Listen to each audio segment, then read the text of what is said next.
Hello friends, সবাই কেমন আছো? আশা করি ভালো আছো। আমিও খুব ভালো আছি। চলে এলাম একটা মিনি ব্লগ নিয়ে। এখন সময় সন্ধ্যা 7:30। আর আমি চলে এলাম বাজার থেকে এই ফুল গাছগুলো কিনে নিয়ে। আর আমি এই ফার্স্ট টাইম গাছ কিনলাম, জানি না গাছগুলো কেমন হবে। আমার এই গাছগুলো কেনার দরকার ছিল, তাই কিনে নিয়েছি। বা আমি এই গাছগুলোর নামই জানি না। আর এখন যেহেতু রাত হয়ে গিয়েছে, তাই এখন আমি আর গাছগুলো বসালাম না। তাই গাছগুলোকে নিয়ে এখন আমি চিলেকোঠার উপরে রেখে দেবো, কারণ গাছগুলো যাতে শুকিয়ে না যায়। আর এখানে রাখলে সিসিতে ভিজে ঠিক থাকবে এই গাছগুলো। এখন সময় বেলা 10টা। এখন চলে এলাম আমি গাছগুলোকে নিতে। গাছগুলো এখন আর চিলেকোঠাতে নেই, কারণ আমি বলে দিয়েছিলাম যে রোদ ওঠার আগে ওইগুলোকে সরিয়ে নিতে। তাই সরিয়ে নিয়ে ছাদের এক সাইডে রেখে দিয়েছি। যখন এই গাছগুলো কিনে আনা হয়েছিল তখন মনে হয় এতটা তাজা ছিল না, বাট এখন দেখো কত তাজা লাগছে। তো চলো এই গাছগুলো এখন আমার সেই ছোট বাগানে বসিয়ে দিই। যারা হয়তো আমার ব্লগ ফলো করো তারা হয়তো জানবে আমার সেই ছোট বাগানটা কতটা ছোট। আর এই কটা গাছ দেখে আমার তাই মনে হচ্ছিল যে এখানে তো আদেও বসাতে পারবো তো সব কটা। আর এটা হচ্ছে আমার সেই ছোট ড্রাগন ফ্রুট গাছটা এতটা বড় হয়ে গিয়েছে। আর এই যে ছোট ছোট চারাগুলো দেখতে পাচ্ছ, এগুলোকে বলে হচ্ছে লবঙ্গ লতিকা। আর এই লবঙ্গ লতিকা চারাগুলো আমি ফেলেছিলাম, কিন্তু এত যে হবে আমি বুঝতে পারিনি। আর এই গাছগুলো একটা থাকলে অনেকই হয়ে যায়, তাই আমার এত চারা দরকার ছিল না। আর এখানে যেহেতু আমি অন্য ফুল গাছগুলো লাগাবো, তাই এখানে মাটিগুলো একটুখানি খুশে নিলাম। আর খুশে নেওয়ার সময় এই লবঙ্গ লতিকা গাছগুলোকে তুলে দিলাম। আর এখানে এই মাটিগুলো অনেকদিন আগে থেকে খুশে রেখেছিলাম, তাও এখন গাছ লাগাবো বলে একটুখানি ঢিলা করে নিলাম, যাতে গাছগুলো তাড়াতাড়ি বড় হয়। মানে সামনে যেহেতু ক্রিসমাস আসে, সেই সময় যদি ফুলগুলো হয় খুবই ভালো হবে।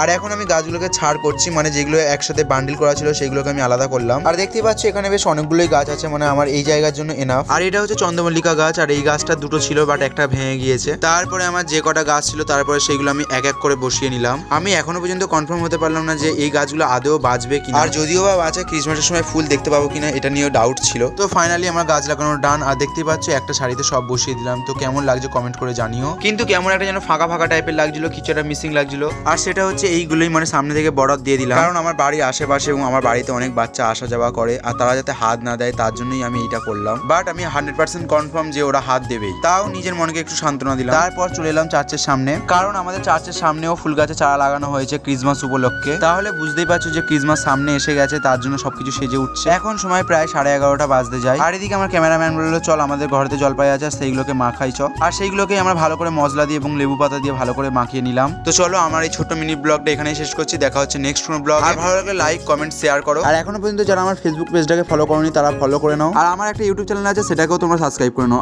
আজকের মতো টাটা।